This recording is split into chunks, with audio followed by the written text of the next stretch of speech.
My name is John Hennessy Baker. I am a filmmaker based out of Des Moines, Iowa, and I am the director of PAC. The subject of the film is Jackson Meister, who is a friend and artist here in Des Moines. We filmed over the course of about an hour, and it was an interesting blend between documentary and narrative filmmaking, in that we had sort of set the parameters in that here's kind of what we're going for, and then we just sort of let him go off and do his thing.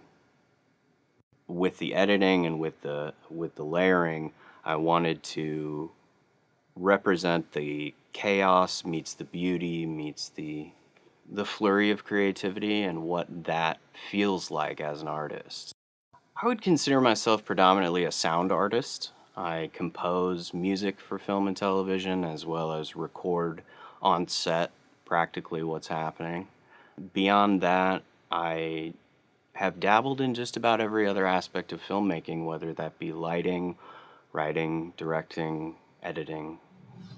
And so when I was conceiving this film, I had an idea that Jackson would be using pastels, and I knew that that sound, that tactile sound of the pastels against whatever surface he decided to use, that was something that was very appealing to me. And so that really informed the perspective of the shots and sort of how we could combine the two so that the sound and the image were sort of equally weighted.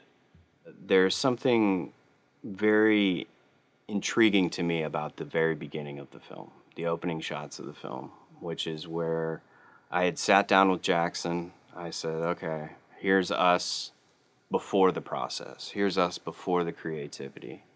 And I just told him to sit there.